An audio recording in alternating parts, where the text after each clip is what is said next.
Oh, what a shot again. When he gets it off the middle of the bat, that ball really travels. Doesn't bother too much with moving around or getting into position. Just stands where he is. Hits it really sweetly. Well, he does. I don't think he bothers too much with any singles. Just waits for the ball that he thinks he can smack to the bound. Big shout is given in. So Ganguly picks up his second wicket. Chris Gayle is gone. That looked pretty close. Well, my first impression was, without the replay, that was out. That he played just a little bit across his path. Ball pitching on, would have hit middle. Yeah, it's across the pad, you see. Didn't really play it straight towards mid-off or towards the bowler. And it promised a lot. It gave us only a little. 89 for 3. Brian Lara is the new man in with the West Indies 89 for 3.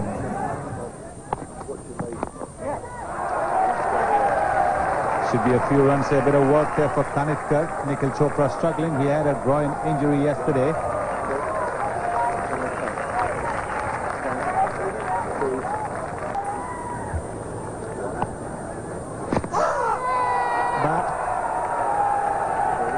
Got that ball back in yesterday for a leg before against Brian, and that's a deceptive ball by Joshi.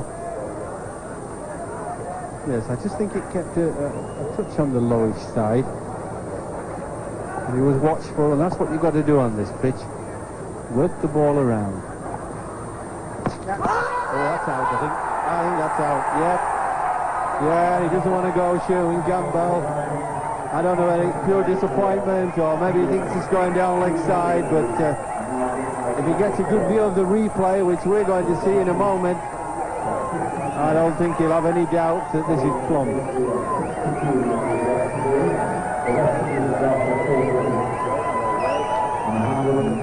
Well, that's missing leg stump, I think. Maybe missing off and hitting middle about halfway up.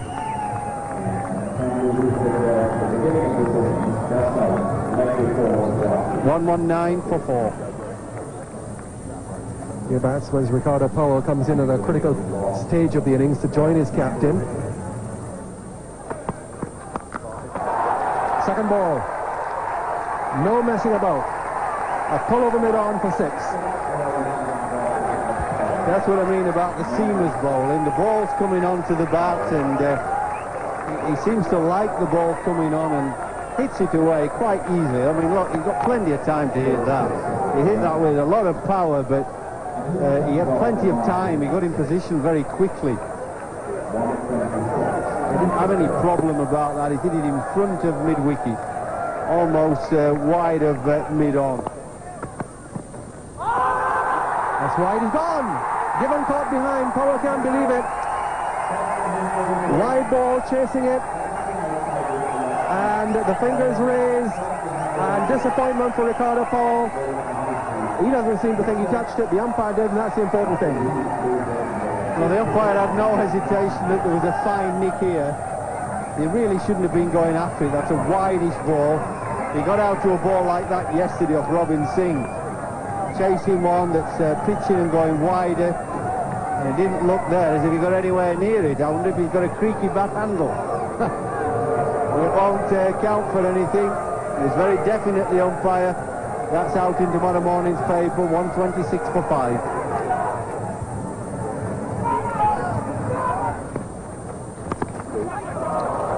That's a clever deflection.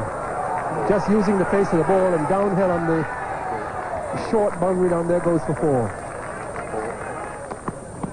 That's a good line. He was unlucky there. It was beautifully played. It wasn't a bad ball, that. It was just beautifully played.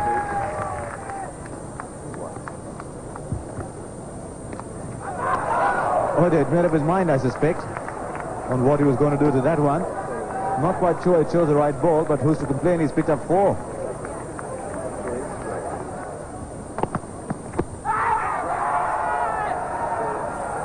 Tell you, Mohanty, when he turned round, would have been hoping to see that finger go up. He's getting that ball to come back to the left-hander, but this one was going down the leg clearly, doing a little bit more than Mohanty would have ideally liked it to.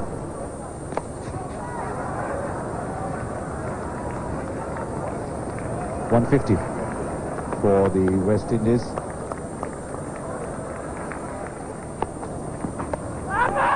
Oh, got him! What a good catch by M.S.K. Prasad, and what a big wicket for India. The young man's coming on well here in Toronto, and he has taken a very, very good catch to get rid of Brian Lara. This is brilliant stuff.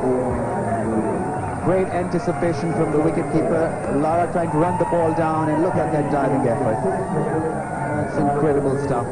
Acrobatic and fulfilling. So Lara goes for Mervyn Dillon comes in to replace Brian Lara, and this wicket might just have a profound influence on this match, given that we're entering the last few overs.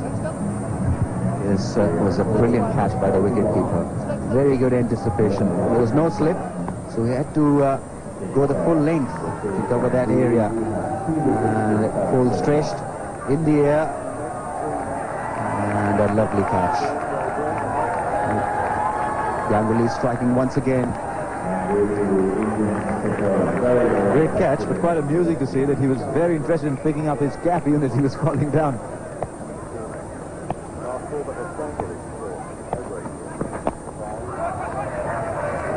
There should be a couple of runs here for Mervyn Dillon. So Ganguly comes back. Now he would have been hoping to bowl this one over. Just wonder if that will encourage him to keep going. He's picked up the wicket of Lara that's given him the third of the innings for him. 156 for 6. This Lara would have been hoping to pilot them through these last 9 overs. Now suddenly all calculations will probably change a little bit. There's no real partnership in the West Indies. Fielder is out there and dropped. Kanipka is out there, had a long way to come. He'll have the opportunity for a third. But he got there and should have caught it. Well, the Indians haven't quite held their catches today. This one was a difficult one too, just like the earlier difficult ones to Sadgop and Ramesh. Kanipkar had to make a lot of ground, but having reached it, he should have held on to it. It's normally a very, very safe pair of hands, Rishikesh Kanipkar.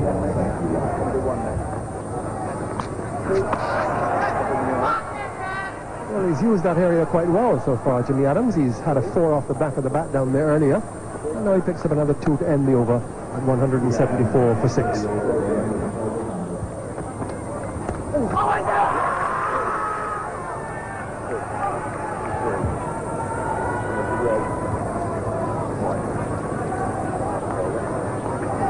Prasad hasn't quite bowled as well as we all know he can.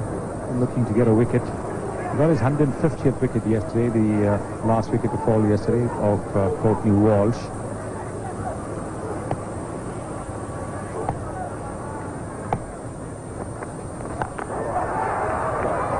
Just over mid-wicket's head, and they'll come back for 2.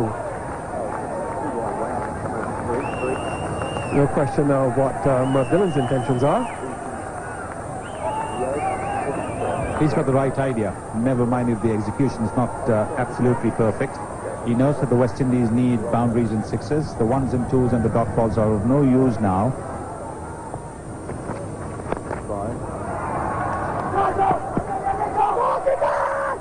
Fumble, pressure on the fielder. They're coming back for the second. Joshi out there knew they were, knew he would have had a chance to run out someone, and in his anxiety fumbled the ball. Yes, it went to his right side. He's a left-hander, so he had enough opportunity, but I think he took his eyes off the ball just for a fraction of a second, trying to see which end he should be throwing at.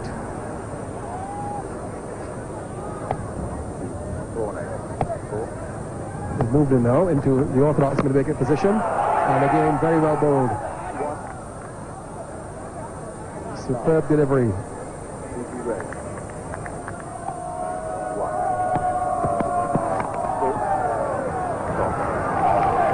Will be a second. This is Merv Dillon's highest score in one-day internationals.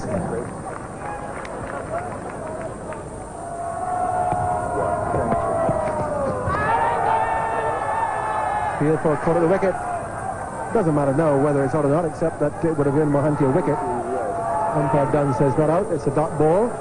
One is the bounce there was, because it's going to be his turn to bowl, and if Mohanty can get the ball to climb awkwardly at his pace, then Merv Dillon certainly will be interested in landing the ball in that area a little more regularly, and they're giving some awkward time to the Indian batsman.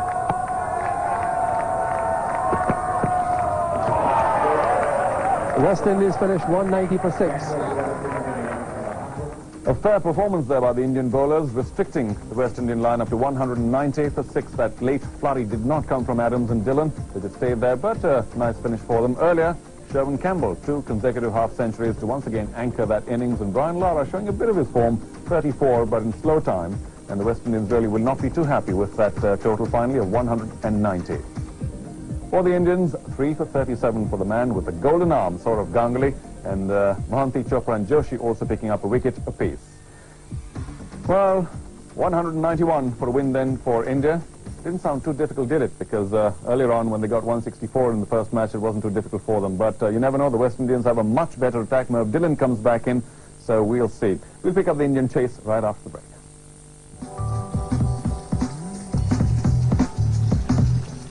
Brian Lara has a job on his hand now, because he would have expected his team to put up a score of more than 200 after the brisk start that Campbell and Ridley Jacobs gave their team.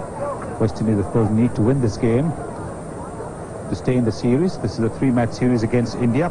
MSK Prasad opening the batting once again, along with Satgopan Ramesh, a left and right hand combination.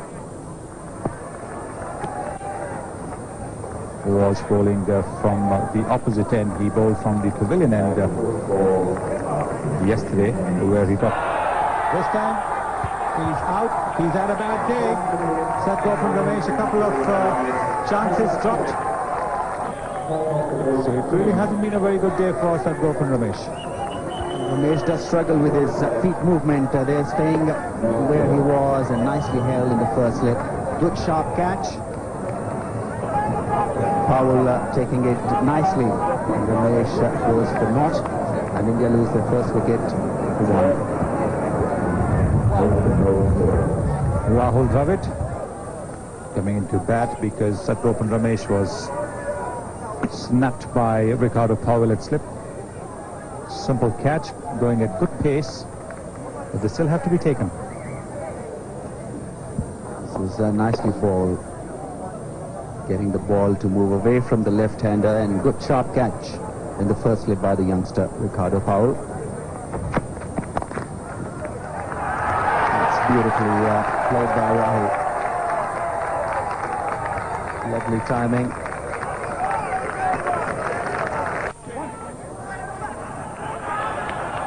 I think he's in trouble. MSK Prasad is in trouble, because it took time to look at the fielder. A fraction of a second, that's going to make the difference. He also was running a little bit slowly, MSK Prasad, so he will have only himself to blame. Brian Lara, beautiful pickup, and a direct hit, and he's gone. This is wonderful stuff from the West Indians. Unfortunate dismissal for the youngster, but brilliant piece of fielding from the captain Brian Lara, picking it up with one hand and hitting the bullseye.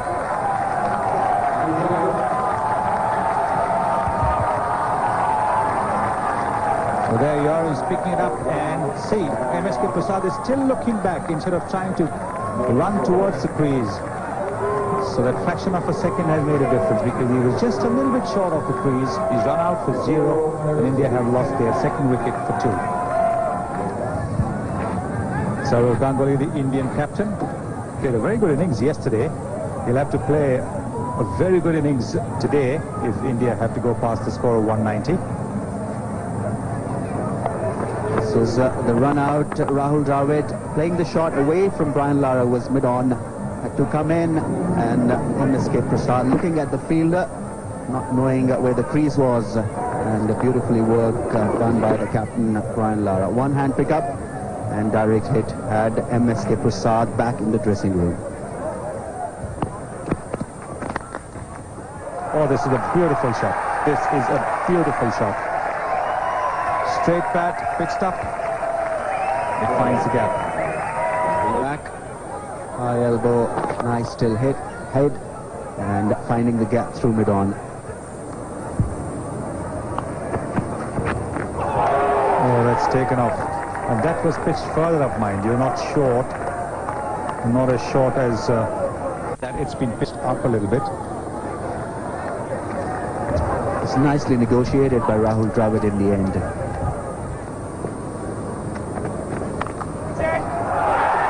Is that taken? Yes, Ganguly walks. What a catch. What an outstanding catch this. And it was falling. It wasn't a catch that was coming at your midriff. It was falling. So Chandrapal had to dive forward. This is a truly outstanding catch. This is a brilliant effort from Chandrapal. There you see him anticipating it well. It's always difficult to come forward and catch a ball. He did it with effortless ease. It's a vital wicket. Ganguly gone early for 1 and India lose the 3rd wicket now for 12. Rishikesh Kanikar didn't get the opportunity to bat yesterday because India ran out easy victories yesterday. But today he's coming to bat with his team in trouble. Well taken, but it's off the pad. Decide for the umpire, but It just shows that everybody's on the toes in the West Indies side.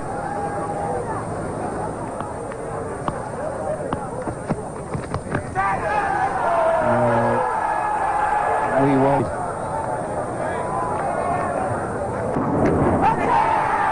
He's gone. Fishing outside the off stump. Ruby Jacobs wasn't going to drop those. Mervyn Dillon picks up a wicket. Just as Sunil Gavaskar was saying, Rahul Dravid needs someone to stay alongside. I'm afraid Kanikar has departed. India are 26 for 4. well, Mervyn Dillon's got his line right finally. He had been bowling a little wide outside the stumps for the left-handed Kanikar. This time it was much closer to the stump. Kanikar had to play at it. He's out for just 2 in India now. 4 wickets down for 26. Well, this is a bit of a surprise. Robin Singh has batted number 6 for India, but he's coming ahead of Martin. He's coming because Kanikar, his long, patient, sometimes painful vigil is ended.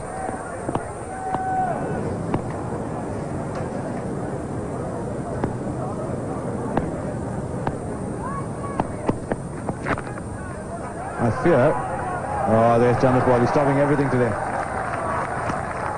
I fear it'll also tell Martin Be having a lot of confidence because he's from the same state as Martin is. Another outstanding bit of work there by Shivnarayan Chandrapal. Oh, that'll be close. He's given him. Mervyn Dillon has got the wicket that matters, and this really should be all over for India now. So long, patient vigil at the crease ends. It could well be that it is more the shot than the position of his foot that might be the reason why he was given out. I think it would have hit leg stump. It's a good decision. It did look at one stage that it might have been the shot that he was trying to play across the line that might have influenced the umpire, but no, it's a very good decision. He's out for 16. India 27 for 5. Time to come in. Mervyn Dillon is on a hat-trick. What's it going to be? No, I couldn't quite get the batsman to play. Let's take a look at how Rahul Dravid got out. Well, there you are trying to play across the line, but it hits him just below the knee roll. And yes, I think the ball would have gone on and hit the leg stump. It would have clipped the leg stump. And this is it. This is the virtual batsman. You can see over there pitching in line, just outside the line, but hitting the batsman in line with the stumps. Ping the short one. Very good thinking. And it's going to be a close one. Martin very, very keen to get off the mark in international cricket, calling Robin Singh for a very quick single. They've just got it. 29 for 5. Good shot. Lovely shot down the ground for 4. Second boundary of the innings. Perfectly played. Nice stroke from the youngster, getting nicely onto the front foot. Good balance, a nice high elbow. Stood into the shot.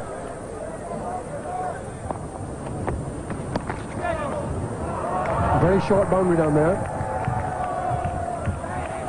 And the fielder making a meal of it, to in the end making the save.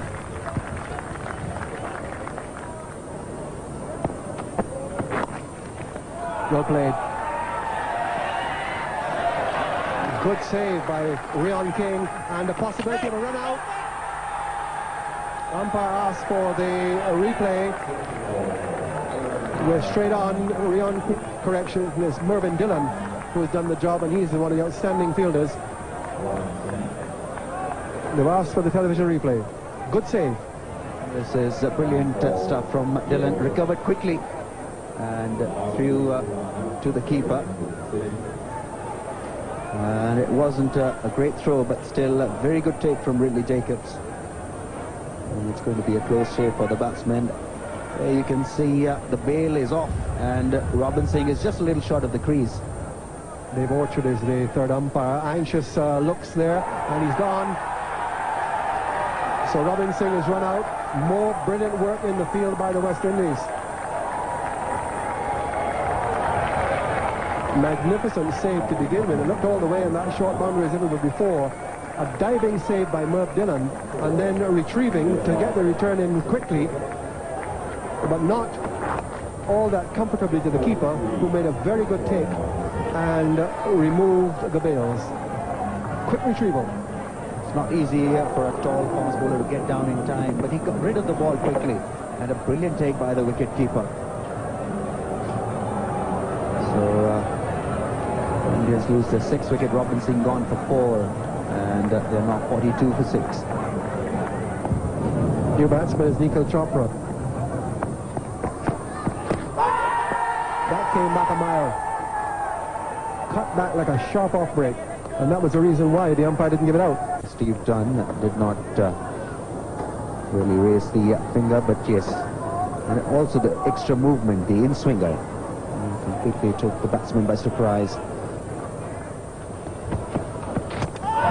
Bowled him all over the shot. Kept a little bit low. Had absolutely no hope of keeping it out in the first over of a new spell. Well, not a great footwork there from Jacob Martin. He was struggling with the in-swinger initially in this over. There you see him just staying in his crease, and the ball doing him with a bit of in-swing. Again, a lovely delivery, beaten for pace. Maybe the ball also kept just a little bit low. India lose the 7th wicket for 43 now. India in further strife as Sunil Joshi comes in, and the West Indies continuing their magnificent performance today. Rion King, that ball did keep down low. No hope of keeping it out for Jacob Martin. Middle and off stumps hit. 7th wicket down. And the leg side wide to start off with. Not all that wide, but once you're down that leg side, the umpires are going to be strict. Really had no hope of keeping it out. Quick, and of such a length that he was neither forward nor back. He just stood there, and it was through him. So disappointing end for Jacob in his first international match.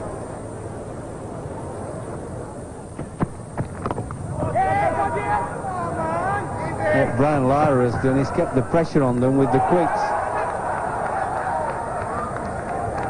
Well, there was good backing up, but he didn't stop the ball effectively. Spinners, he kept the quicks on, kept them at the bowlers. Bowlers right at the batsmen all the time, forcing them back, giving them no easy balls. It's been pressure bowling, pressure quick bowling.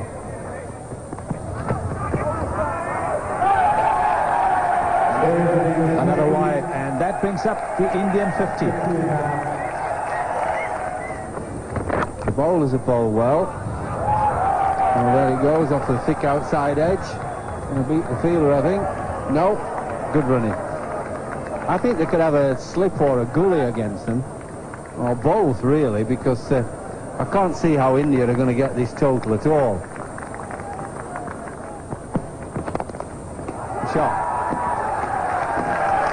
And you don't need to worry about that because the great position West Indies are in, I mean, India are not going to win the match. It's a good time to try it because although the batsman plays a lovely shot there over the top of mid-on, it's not really going to win the game. So you can afford to say, well, look, I can still try and bowl round the wicket with confidence and not worry too much about runs. Well, he's taking advantage of the fact that King seems to have lost his rhythm. He's gone round the wicket because he was bowling too many wides. The ball was pitched up again in the slot. That's a good positive. Yes, it's always good and better to follow your natural instincts. Now, Sunil Joshi can really hit the cricket ball hard, especially against the spinners, and they're nicely picked up the length nicely, and a nice clean hit straight and 6.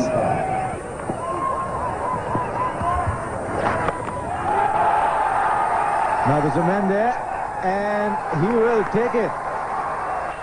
Ricardo Powell has just pulled off a very good catch, and that really signifies the difference between the two teams. Hands around the ball, so Sunil Joshi's brief foray into the realm of adventure is over. An excellent catch once again from a West Indian. This one a running catch, a different one. Jimmy Adams pitching it just a little short. Joshi not getting the middle of the bat. And nice running catch, anticipated well. And this is a magnificent catch. Yes, he enjoyed it, didn't he? Joshi's gone for 25 from 35 balls. It's 100 for 8. Venkatesh Prasad is the new batsman. Oh, that might just go all the way. It does.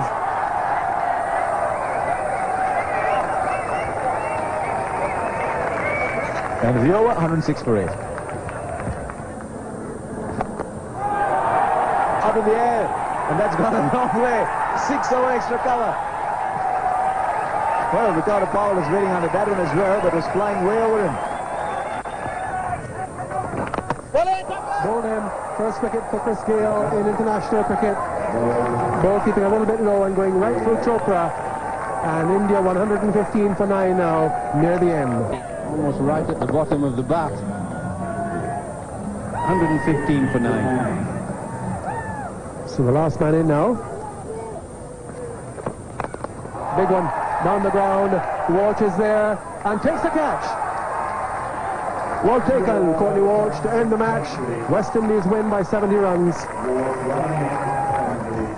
A dismal end there to the Indian innings, 120, going down thus by 70 runs. And if it wasn't for that late order flurry by Chopra, Joshi particularly, and Venkatesh Prasad, it really would have been very embarrassing, perhaps well below 100. And of course, they made that in 42 overs. Due credit then to the West Indian bowlers, a much better effort today.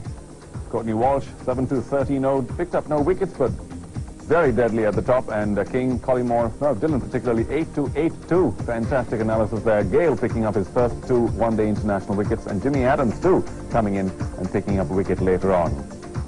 That's the final story. The West Indies 190. It looked like a gettable total, but India capitulating for only 120. Joshi and Chopra providing some late order resistance.